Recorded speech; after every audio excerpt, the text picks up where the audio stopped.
So I'm going to talk today about chronic inflammation, and the reason why is that Australian public health is in really bad state. You're not alone. It's the same in Europe, it's the same in North America, increasingly it's the same in China, South America, in fact everywhere where people are eating a modern diet. And I had a meeting with a representative of the Australian medical profession yesterday who was telling me, he was a good guy, I liked him, how good the Australian health service is. He was going into it in great detail. Oh, you don't agree? Well, that's what he was telling me. And it is, if you compare it with other national healthcare systems, it's probably in the top half dozen. And I asked him, well, if it's so good, how come you have such a sick population? I went through some of the stats, and you know this. 2/3 of adults are obese, a quarter of children are. 50% of Australians have a chronic degenerative disease or other kind of serious health condition. 1 in 5 Australians has a heart or cardiovascular disease. And 1 in 16, maybe, is reckoned to have diabetes. Actually, I think the real figure is much higher. It's almost certainly closer to 1 in 8. And I don't think your health authorities are measuring it correctly. And he said, well, we're going to get better. And I said, well, I don't think you are, because on current trends and on the trends I see everywhere else, these problems are getting worse. They're not getting better. And that started a whole discussion about what is the healthcare profession trying to do? Is it successful? Is it succeeding even in terms of what it determines to be the main goals? Well, I think the healthcare business is astoundingly successful in terms of some metrics, not so much in others. In terms of making money, it's successful, really successful. In terms of maintaining an adequate level of public health, it's a dismal failure. It's a comprehensive failure. And I think one of the reasons for that is that it's not really looking in the right direction. What the medical profession does is to use a pharmacocentric approach, using drugs mostly. There is room for surgery too. But a lot of it is about drugs, and a lot of those drugs really don't do much more than treat the symptoms of disease. They don't address the underlying root causes of disease, with the exception of the antibiotics. And as you know, we're seeing increasing problems of drug resistance in the antibiotic field. One of the problems with the medical profession and the way in which healthcare is delivered at the moment is that it does not address this core issue of chronic inflammation. And unless you've been living under a rock, something like Ayers or some other similar rock for the last 10 years, then you know that chronic inflammation is important, that it is considered to be deeply implicated in chronic degenerative disease. And for most people, they leave it at that. But we can take this a little further. What we have begun to understand now, not only is chronic inflammation important in causing disease, we have a pretty good understanding now as to what causes chronic inflammation. We've also got to the point where we understand how chronic inflammation causes progressive tissue damage and how that leads in the fullness of time to chronic degenerative disease. But most importantly of all, we have discovered how to interrupt that sequence and how you can take very simple steps. And very simple, very easy, and above all, very safe to step out of that vicious cycle. And the evidence that we have, some of which goes back to the 19th century, suggests that when you do that, your health prospects become a lot better. In fact, we have identified, my colleagues and I, at Oxford and Nottingham Trent universities and London universities, we identified a population of people who lived in England in the second half of the 19th century who ate a very healthy diet, who did not have chronic inflammation or type B malnutrition, which is rife today thanks to modern foods, who really had very little cancer or heart disease or diabetes or dementia at all. They lived as long or longer than we do today, but they did not suffer from these chronic degenerative diseases to the extent that we do. Not nearly the extent that we do. So I'm going to show you some of the machinery underlying this sequence of events. I'm going to show you what it is that causes chronic inflammation, how it kills us, and how we can avoid it. That's the whole point. And one of the reasons why we are seeing increasing health problems is we are, as a population, getting heavier. And that's not just true in Australia, but in all the developed world and many of the developing countries also. And one of the reasons for that is that we've become physically very inactive. We no longer walk very much or work with our backs or our hands. We drive ourselves around in cars and trains. For me, it's mostly planes. And we're desk jockeys. We don't hammer, we don't work in iron mills.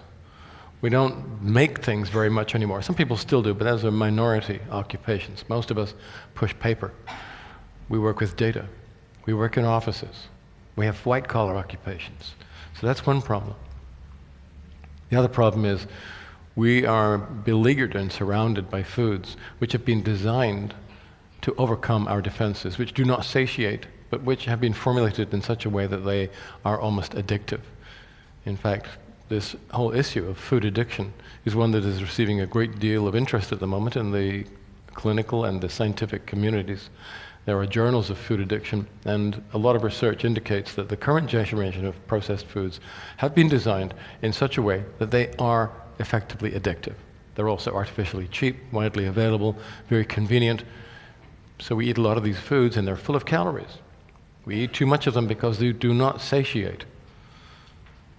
So because of these reasons, not because we're individually weak, but because we're living in a culture that encourages obesity, we're getting heavier. And as we get heavier, we become more at risk of a whole range of different diseases. And we only have time really to focus on just a very few of these. I'll single out type 2 diabetes, which, as you all know, is increasing in leaps and bounds. It used to be very rare. If you look at a medical textbook from 1900, you will see that the medical community at that time knew all about type 2 diabetes, but it was rare. So the chapter on diabetes is almost exclusively about type 1, because that's what they saw most of. They'll have a page, maybe, or half a page about type 2, but it wasn't considered to be that interesting or important because it was rare. Now in America, more than 50% of all adults are frankly diabetic or have metabolic syndrome, which is the precursor to it. I believe the Australian data are in fact not far behind. And the problem with being a diabetic is it reduces life expectancy because it accelerates aging and increases the risk of many different kinds of problems, from cancers to dementias, heart disease, kidney disease, liver disease, many others. So we're seeing huge increases in diabetes, and along with that, other conditions related to diabetes, including end-stage renal disease, non-alcohol-related fatty liver disease, all of these increasing in leaps and bounds.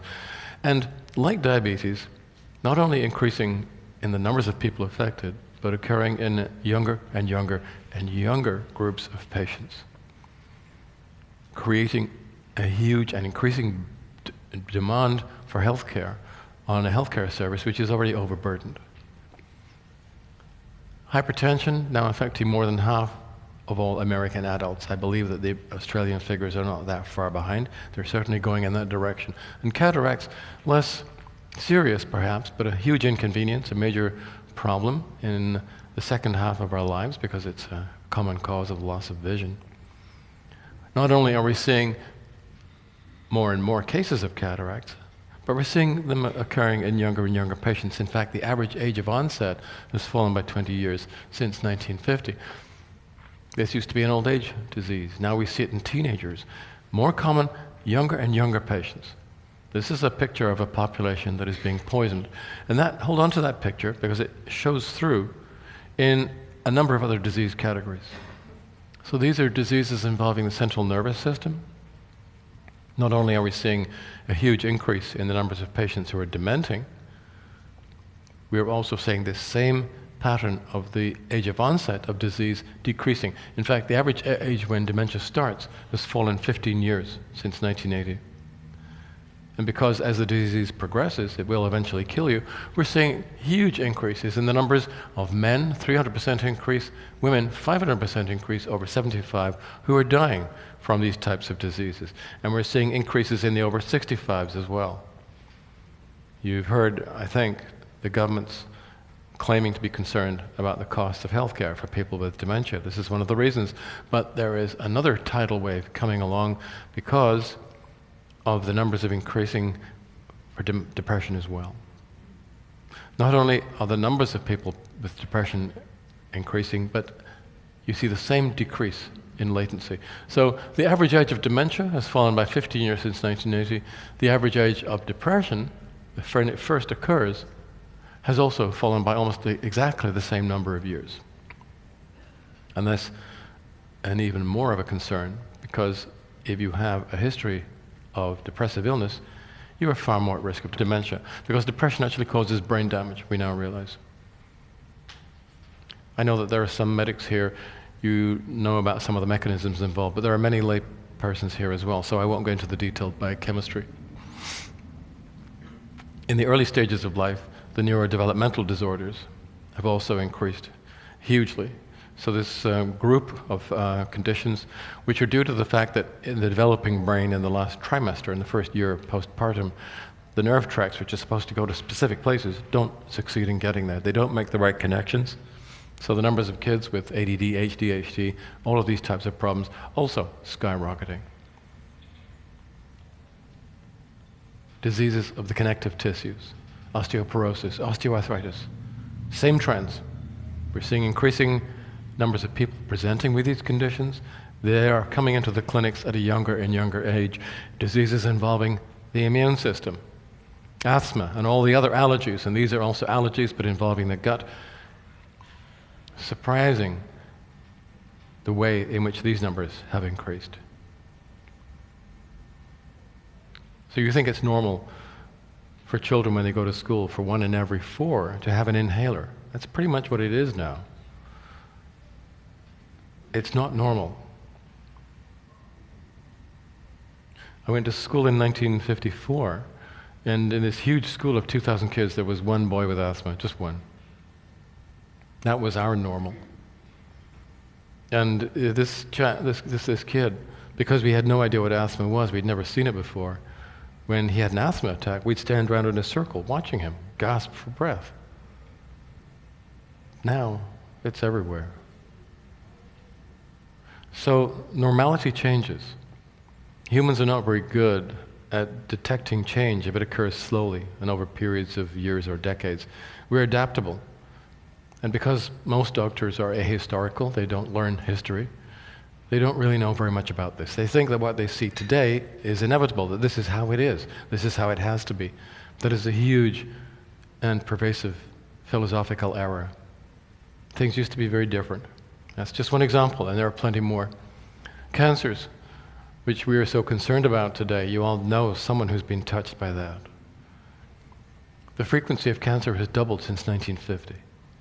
And the frequency of one cancer in particular, non-tobacco related lung cancer, has doubled since 2012. This is a very dramatic increase.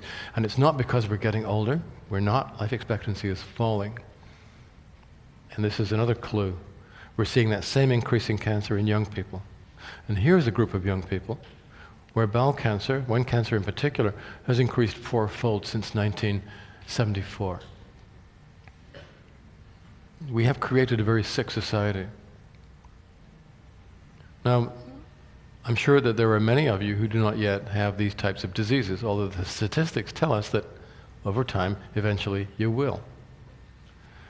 The point to make here is that all of these diseases grow slowly, very, very slowly. They develop for decades in the body before they get so severe that they emerge with clinical symptoms. So you can lose bone for 30 years before you fracture. You can lose cartilage in your joints for a quarter century before you realize you have arthritis, and so on and so forth. And what we find is, we look at populations of healthy young people, turns out they're not so healthy at all.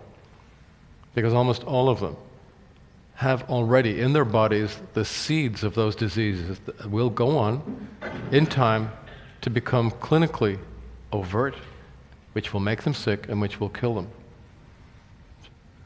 So this is NASH,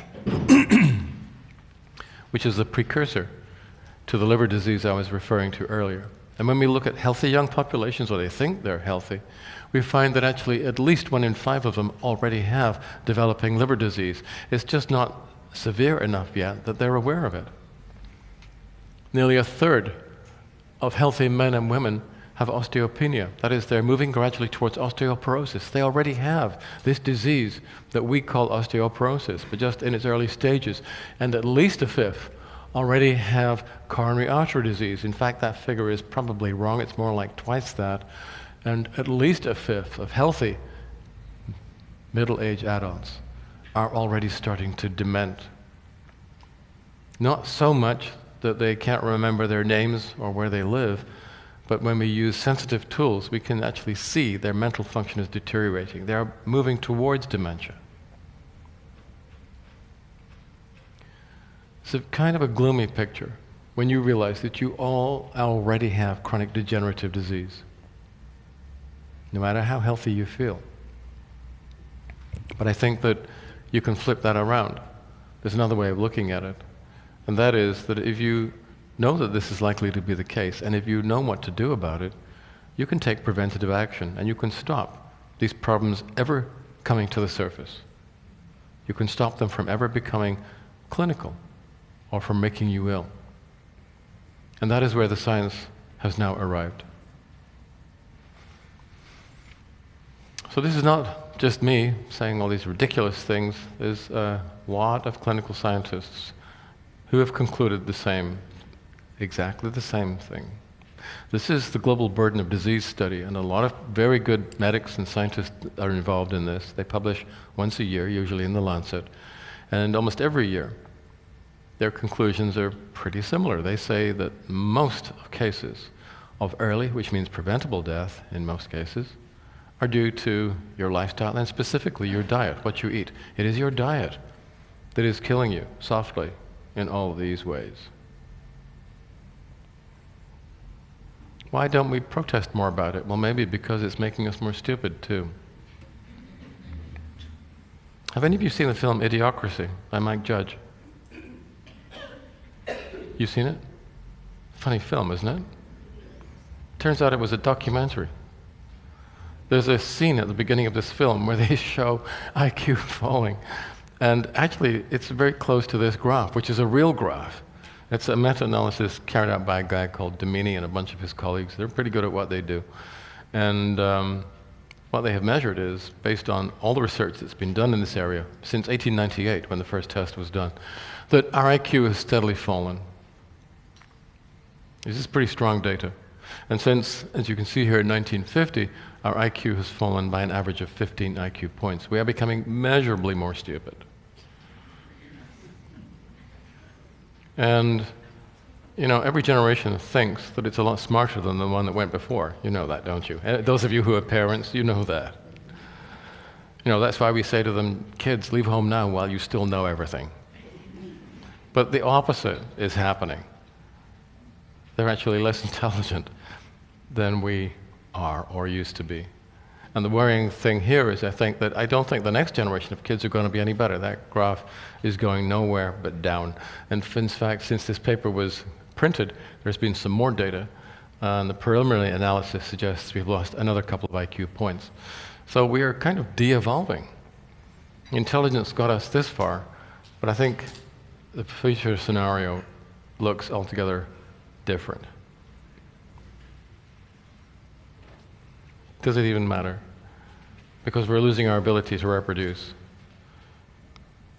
Another meta-analysis, huge number of studies wrapped up into this, and since 1970, viable sperm counts have fallen by almost 2/3 all over the world. And on current trends, I mean, we're seeing huge numbers of people with subclinical fertility or infertility, male and female.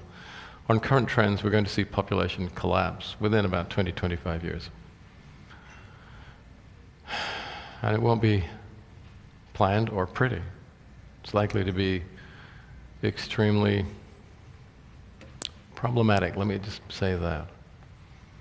And I don't see one politician, either here or in North America or in Europe, that's got the backbone and the brain to take these problems on board and to do anything about them. Most of your politicians and mine are just whores for the lobby groups anyway. They don't represent us. If only they did. Because if they did, we could actually do something about these problems, because we actually know where they come from now. We know what to do about them. What the politicians should be studying, instead of electoral roles, instead of how to squeeze more taxes out of you, steal more from you, they should be looking at this. They should be looking at a map of the inflammatory sequence. This is a hugely simplified version of the reality, and you don't really need to know very much about this, although it fascinates geeks like me and my students and my colleagues. I'm going to concentrate only on the inflammasome. So forget about what happens inside the cell, look at what happens outside the cell and in the extracellular space, in the spaces between cells. Well, first of all, I got to tell you, you need to have some inflammation. Got to have the right amount, not too little, not too much. You've got to be in that Goldilocks zone.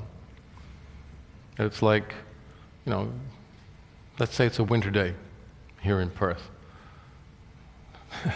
You guys don't know what winter is.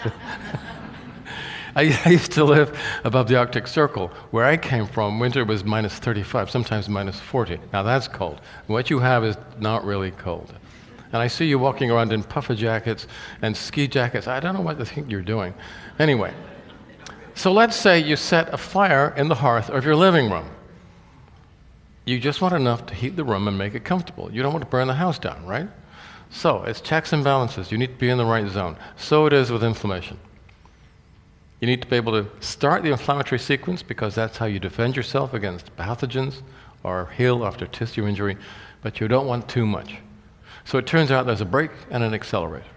When you need to have some inflammation, this is the accelerator, omega-6 fatty acid, arachidonic acid, that gets the thing going. When you've had enough inflammation, the omega-3 fatty acids, EPA and DHA, produce mediators which stop the inflammation. A healthy diet has got those in the right ratio. You can be immunocompetent, and you can be in a situation where you don't cause tissue destruction. We were designed to function well within a relatively broad range.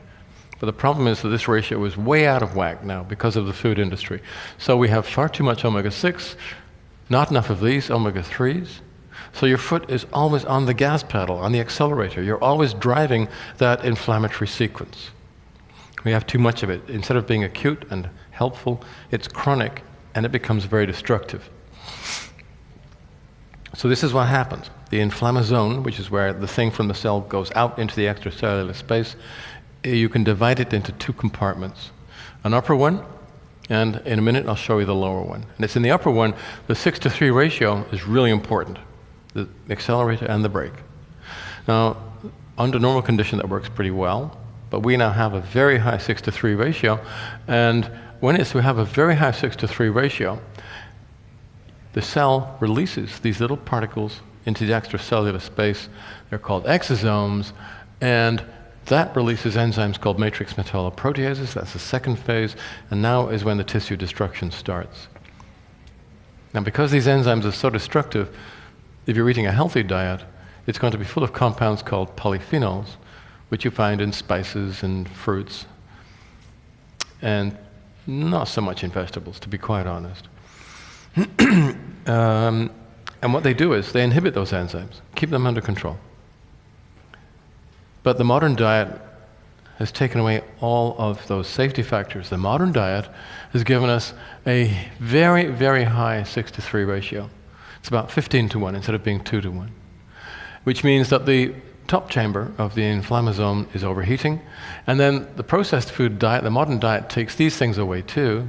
So the second stage of the inflammasome is also overheating, and now your cells are pouring these matrix metalloprotease enzymes into the space between your cells. Now these are very important enzymes. We use them for certain things. It's like everything else, you need to have enough, not too many. Too many, they start dissolving you. They start turning you into soup. I think there's a Hungarian here, goulash. That's the equivalent.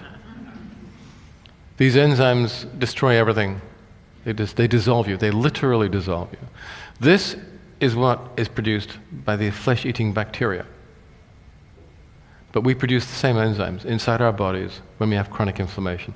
So instead of dissolving and creating huge ulcers and destroying tissues, which it happens in a short term with flesh-eating microbes, if you're releasing smaller amounts of those enzymes over years, over decades into your tissues, that is what causes the progressive loss of healthy bone or cartilage or arterial lining.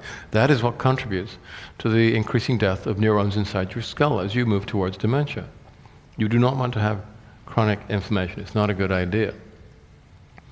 Because those extracellular proteins, those matrix metalloprotease enzymes, dissolve the extracellular matrix,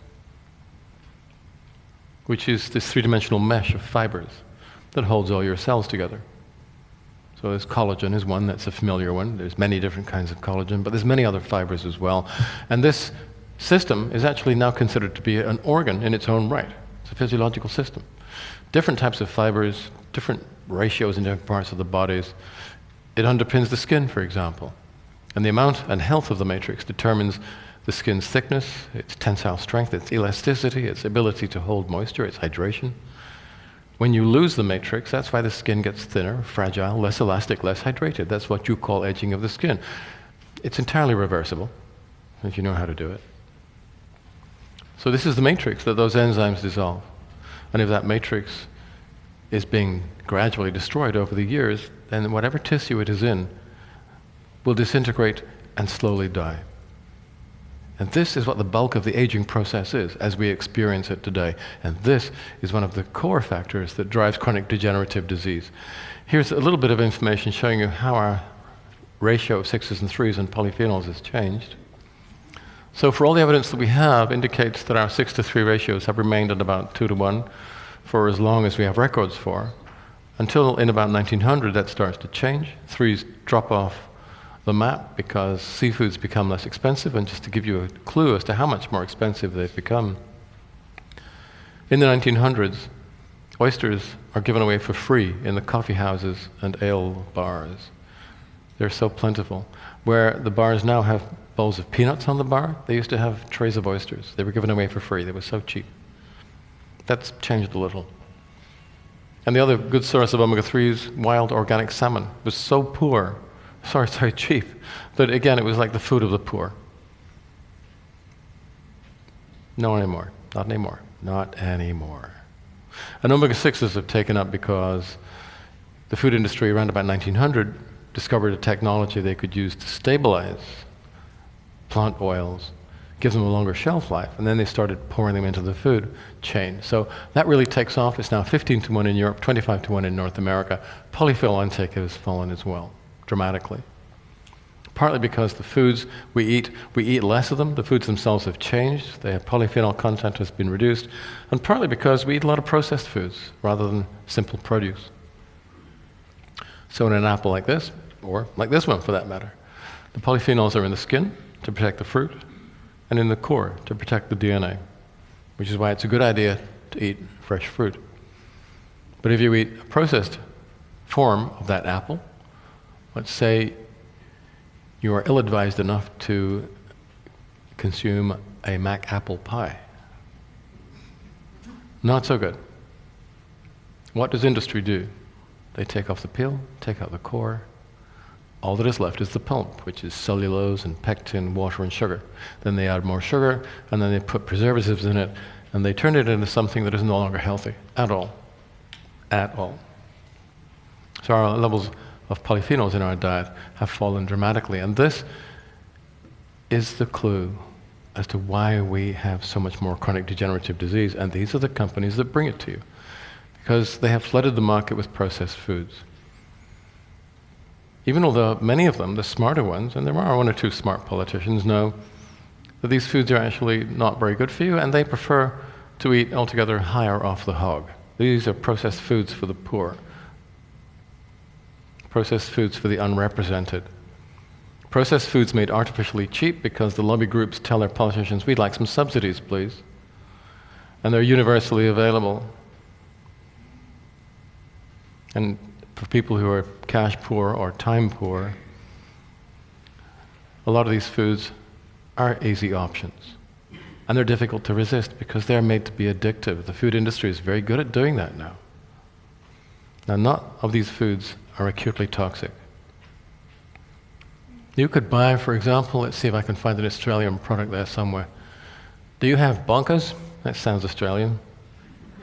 You don't have those. Okay, let me see. Do you have wishbones? You poor, deprived people. Do you have nuts? All right. We've found common ground. You could leave this little discussion and on the way home buy yourself one of those nuts bars and go home tonight and eat it. And the odds are you'll wake up in the morning. It's not toxic in the acute sense. But if you eat large amounts of these foods for long periods of time, they will kill you. And I've got evidence for that, which I'll go through in a minute. They will make you ill before your time. They will kill you. They'll give you chronic degenerative disease because they cause chronic inflammation. Because, firstly, the 6-3 ratio is all wrong. Full of omega-6s, 3s have gone, so that's one anti-inflammatory nutrient gone. Polyphenols gone. 2 anti-inflammatory nutrients have gone. This is a third anti-inflammatory nutrient which prevents inflammation in the gut. That's gone. And then these have gone too, which means you have more chronic lingering infections, more chronic inflammation.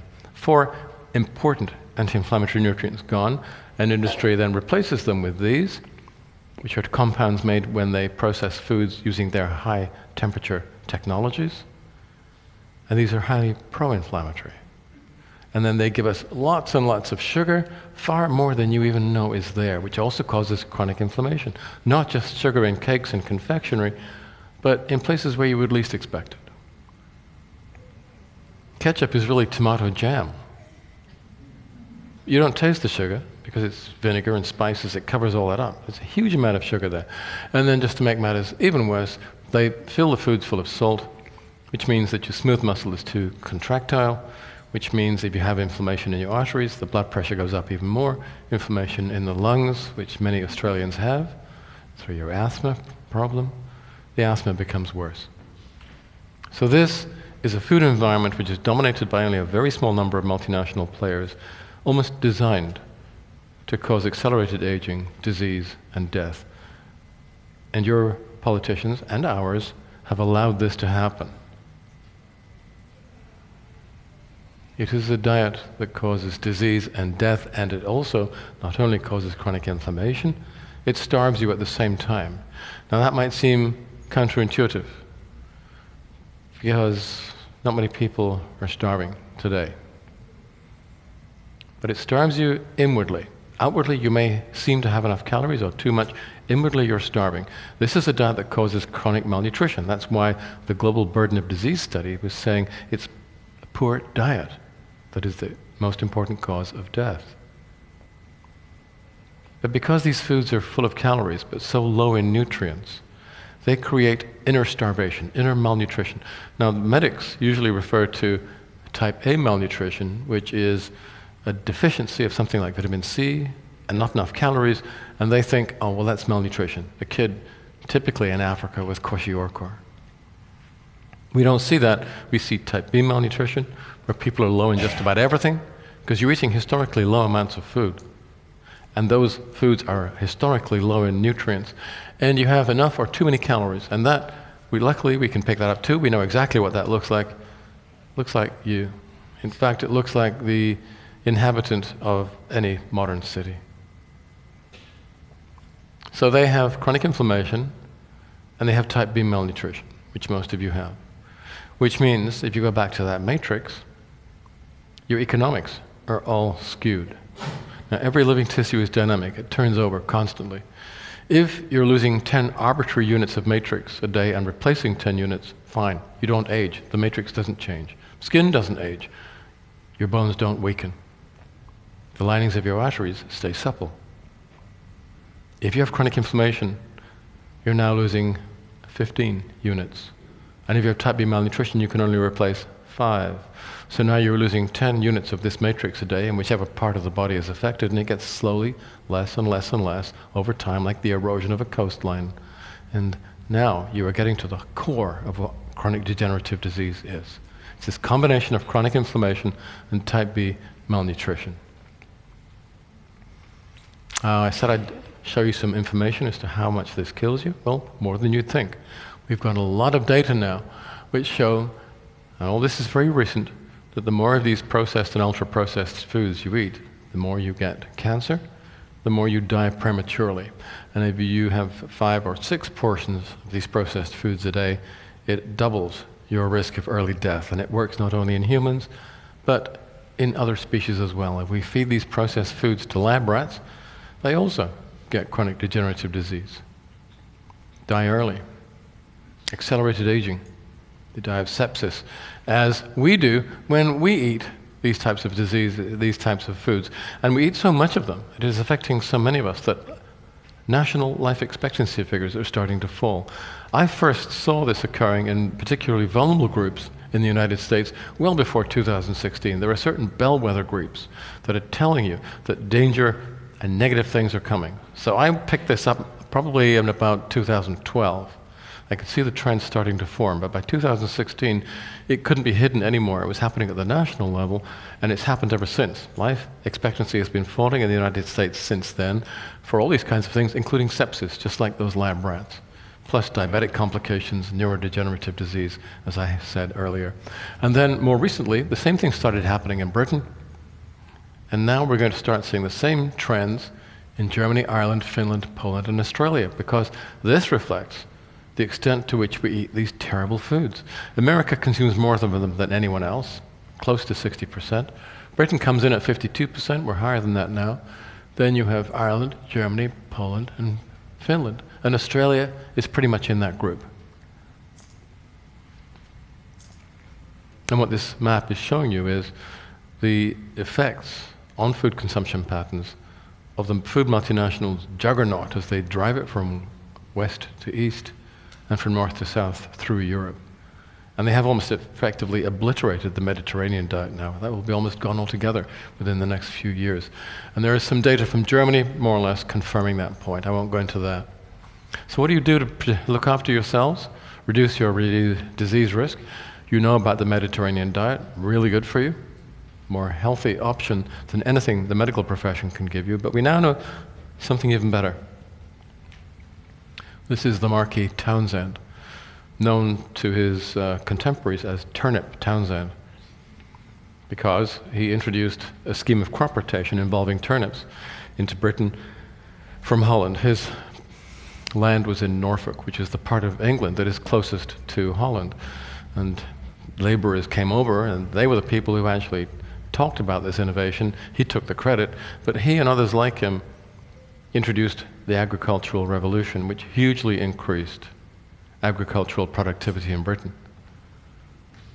by almost tenfold. And round about this time, you have the Industrial Revolution, the development of the railways. So this huge agricultural cornucopia is being brought into the cities, which is where people live and where they work. And they work with their hands and with their backs. It's a lot of physical activity. It's all blue collar. And this has all been analyzed. We know this society very well. It documented itself. So we know how hard they worked, how long, how much they walked, what they did in their off time, which also involved physical activity. Their leisure hours were not spent watching the latest American soap. No television, no computer games, nothing like that. All of their leisure activities, most of them, involve physical activity as well. When you add it all up, it's about 60 to 75 hours of physical activity a week. And that meant they ate enormous amounts of calories. Women over 3,000, men up to 7,000 calories a day. And yet we can tell from the photographs, that was also the dawning of the age of photography, that they were very slim and very well muscled. They were consuming all those huge numbers of calories in physical activity. And what is it that they're eating? It's a really healthy diet. They drink beer, but it is small beer with an alcohol content of about 1, maybe 2%. They don't drink whiskey, vodka, rum, anything like that. The industrial method of continuous distillation doesn't arrive until 1898. They're not smoking, hardly at all. There is no commercial cigarette production. A few people smoke pipes, that's it. Lots of omega-3s, very little omega-6, lots of polyphenols, no chronic inflammation. It's really a very healthy diet indeed. it's a super Mediterranean diet, and if we think the Mediterranean diet is healthy, then this diet should be even healthier. Now, just a little thing for the geeks here. You know, if you draw graphs, if you make up graphical information, we have today, we're pretty sick, we have the Victorians, they're better than the Mediterranean diet people, they're better. That's just 2 data points, right? You can't draw a line with 2 points. You need to have a minimum of 3. What happens if, okay, here we are, we're this sick, the Mediterranean people are that sick, they're better off. What happens if you increase your nutrient intake even further? Do you get further improvements? Is there a rebound? Are some of these nutrients anti-nutritional, perhaps? Some of my conservative colleagues say, well, maybe they could be. Well, now we have that 3rd data point. It is the mid-Victorian period. And guess what? When you increase your intake of these nutrients further, you get even healthier.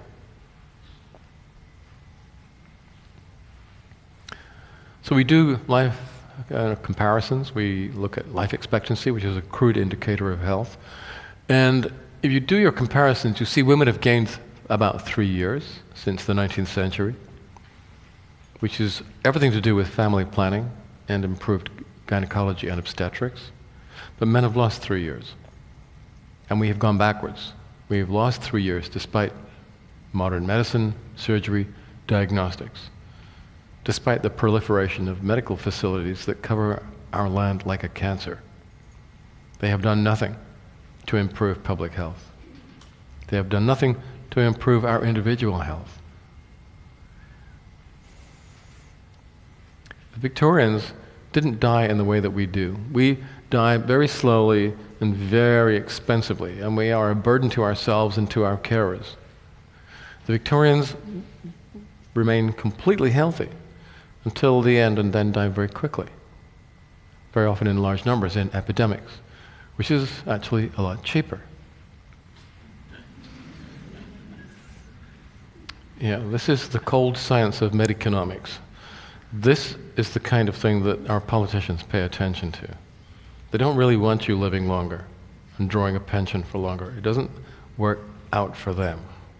That's one of the reasons we have gone down this road. They would far rather you worked until you were 65 and then died reasonably quickly. They'll give you 5 years on average. That's what they would like to see. If they could speed that process up, believe me, they would. So they don't die in the way that we do. They go to workhouses when they get too old to work in the farms or the factories. And that actually meant they had to work to pay for their own upkeep. The records tell us they did. They were able to work. They were still competent until the last days or sometimes hours before they died. So they died typically very quickly and usually of an infection, a fulminating infection, an overwhelming. Sorry, fulminating, that's medical speak for overwhelming. But when we look at what they died of, and we had access to thousands and thousands and thousands of records, they didn't have much degenerative disease. Remember, they're living as long as we do, but they just don't get it to anything like the same extent. They have 90% less cancer than we do, 90% less heart disease, 90% less diabetes, 90% less dementia. The list goes on and on and on. Which has 2 clear messages. Firstly, it tells us 90% of this enormous burden of disease that we see today, that touches so many of you, is unnecessary and avoidable. And this figure of 10% is interesting in another way, because if you ask a cardiologist or a cancer specialist or a neurogeriatrician how many of your patients have strong genetic risk factors, they almost always say it's about 10%. We think this means that in that period, the only people who had these diseases were the people who had really strong genetic risk factors. Everybody else was protected. We have lots of other evidence to support that. I don't have time to go into all that now, unfortunately. But this is a tabulation produced by other scientists. This is 1997. 2/3 of us die from cancers and cardiovascular, cerebrovascular diseases. If you go back to the 19th century, it's only a very tiny number, about 10% of what we see now. So it looks as if the bulk of all of these conditions that we worry about, that affect us, that are so problematic towards the end of our lives, it looks as if they could all be avoided. And when we presented these data, the medical profession was extremely critical. I would go to conferences, I would get shouted down, quite literally, because the implications of the work that I and my colleagues had done was that a century of medical progress had achieved nothing at all. that we hadn't improved people's quality of lives, that we hadn't improved people's life expectancy at all. And those graphs that they sometimes show you of increasing life expectancy actually are a comprehensive lie. Any statistician should be able to see through them. Almost all of that increase is due to reduced infant mortality. A 60-year-old in 1900 could expect to live as many more years as a 60-year-old can now. In fact, slightly more. So that statistic that people say everyone's living longer is pretty bogus when you get right down to it. And the doctors would ask me, well, why is it, if anything that you're saying is correct, how is it possible that they could have been so cancer-free and that we are so prone to cancer? And so we went back to the drawing board, we looked at the machinery, and we looked at all of these factors which are important. And what we found was that all of them in the Victorian were protective, and all of them, because of our different lifestyle, our different physiology, our different diets, is no longer protective, but vulnerable. All our many defenses against cancer have been degraded by the modern diet. Now, cancer cells are probably forming in your body every day. If they form in the body of a Victorian, they have nowhere to go. Their chances of succeeding, in their terms, in other words, becoming a clinical cancer, are negligible. If that same cancer cell emerges in the body of a 21st century person, because those defenses are down, the chances that that cancer will succeed and prosper and multiply and go on to become a clinical problem are far, far greater, and that is why we have so much more cancer. And we've done the same kind of analysis for all of the other chronic degenerative diseases. So here you have Mr. Average, who's eating a processed food, modern diet, and because he is, his 6-to-3 ratio is very high, not enough polyphenols, so he has chronic inflammation, he has arthritis, coronary artery disease, he may have non-alcohol related fatty liver disease. He may have asthma or chronic bronchitis. He may have chronic obstructive lung disease. He's more likely to be depressed. He's more likely to have neurodegenerative disease. All of these are conditions where we know chronic inflammation is involved. But because he's eating a modern diet, he's also eating a diet that is low in these prebiotic fibers, which means he also has chronic inflammation in the intestines. And of course, this is what we see as practitioners. We see this too. So what should we do to such a subject? Well, we could shoot him full of pharmaceuticals, a strategy which is not going to cure anything, and may well send him into hospital, if not to an early grave, because we kill a lot of our patients with these so-called magic bullets, which are actually surprisingly toxic. Or we could get to the root of the problem and alleviate these nutritional abnormalities. We could give him a combination of omega-3s and fat-soluble polyphenols, which is what he needs. And that, in many cases, is enough to dampen down or even banish the chronic inflammation. And when we do that, what we find is that degenerative disease, the symptoms start to become less, and over time, the disease very often will go into remission. But we will also give this person prebiotic fibers which restore the microbiome. And when you do that, what you find is that the inflammation in the colon, in the intestines, also start to fade away. And instead of being pathological, disease-causing, become physiological. That is a much lower level of inflammation, which you actually need to maintain in the intestines, because that's part of the way in which you differentiate yourself from the outside world. Bit of science there. I'll go into it in detail later, anyone is interested afterwards. The prebiotics, I haven't really talked about them, and I think I probably have to explain them. You've heard of dysbiosis. What is it? Well, our guts are full of gram-positive and gram-negative bacteria. Not all positives are good, not all negatives are bad, but the difference between them is that the negatives are negative because they're coated with polysaccharide, lipopolysaccharide, which is pro-inflammatory. So you don't want to have too many of them. Now these are the gram-positive bacteria, which are not pro-inflammatory. And if you eat prebiotic fibers, your microbiome has lots of these things, which is good. They're healthy because they remain in the lumen of the gut and they live in the outer layer of the mucous bed. They don't come into contact with our colonocytes, the cells that line the colons. They're not invasive. And these bacteria are actually producing a metabolite called butyrate, which is anti-inflammatory. So this is a very healthy anti-inflammatory configuration. This is a healthy microbiome. Take those prebiotic fibers away, the gram-positive bacteria are starved, they're replaced by gram-negative. Now the butyrate, the anti-inflammatory, is gone.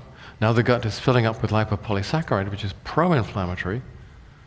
And so now the conversation between the microbiome and your own cells is no longer healthy, it is destructive. Because these gram-negative microbes destroy the mucosal barrier, come into direct contact with the colonocytes. And unlike the gram-positive bacteria, which are saying, don't be inflamed, don't be cancerous, these gram-negative species are saying, be inflamed, be cancerous. Which is one reason why we have so many problems. Simplest thing to do is to put prebiotic fibers back into the diet where they always used to be, restore the microbiome, bring it back to gram-positive, go from pro-inflammatory back to anti-inflammatory. And you can do it with fibers like this. It's a carbohydrate, but not one that you can digest. It passes intact through the small intestine. It doesn't get broken down to blood sugar.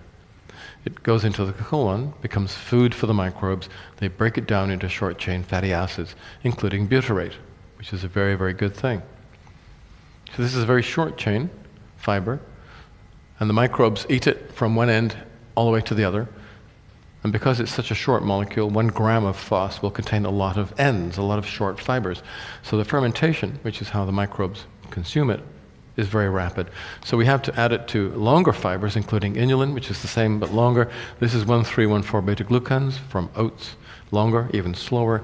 The resistant starch or resistant dextrins, larger molecules, even slower.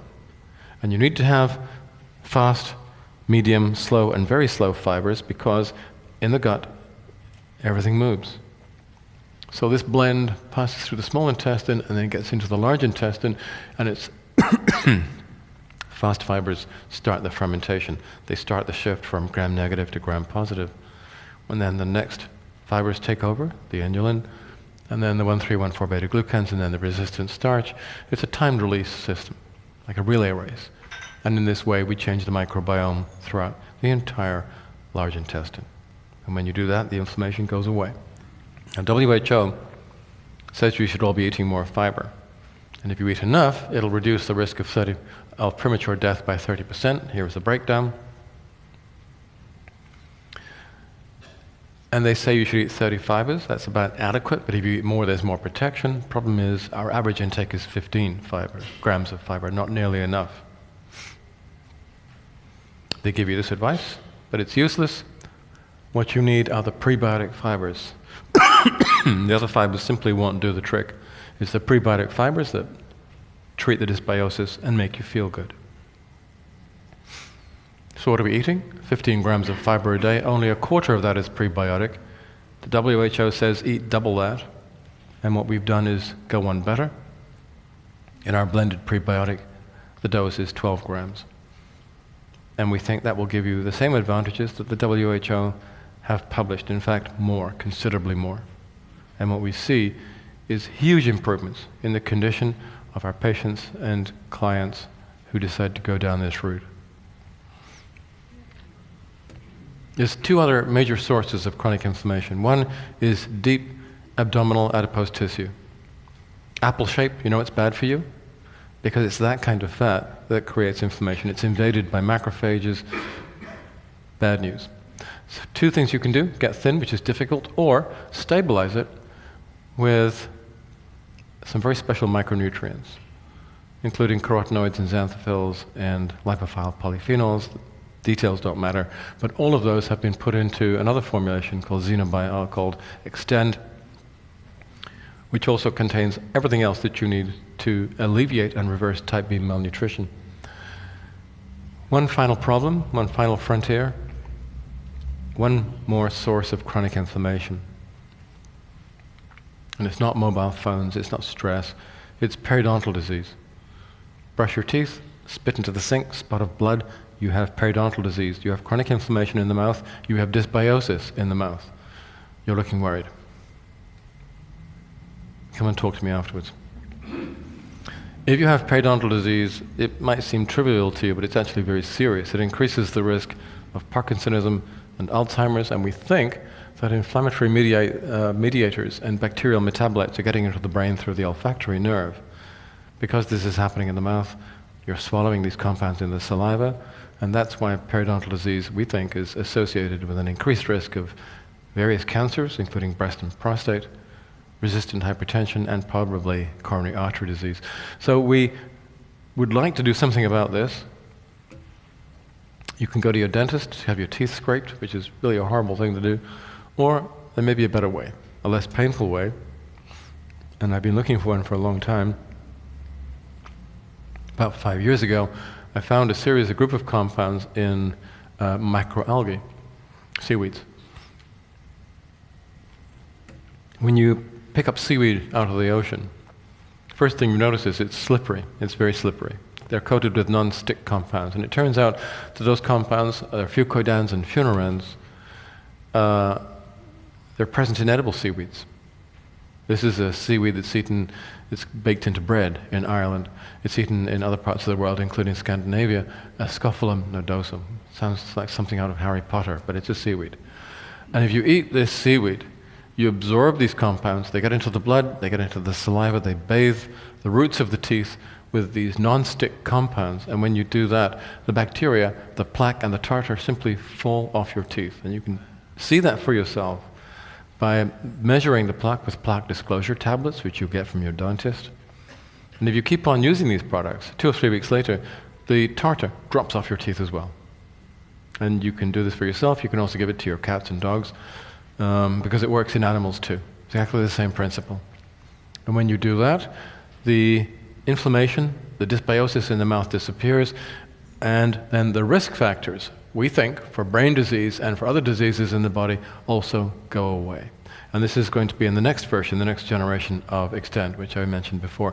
So this is the first attempt to generate a systematic approach to the problems of type B malnutrition and chronic inflammation. Just 3 products, 3 delivery systems, because they're such different compounds. You can't put them into one delivery. It's just not possible.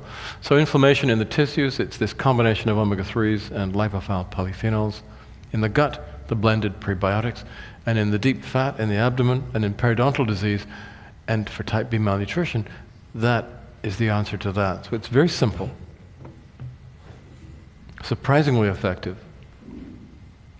and unlikely to subject your patient to the risk of harm, which is the Hippocratic Oath I signed up to when I went to medical school. First, do no harm. But anyone here who is a doctor or a medical professional, you know we often do harm our patients.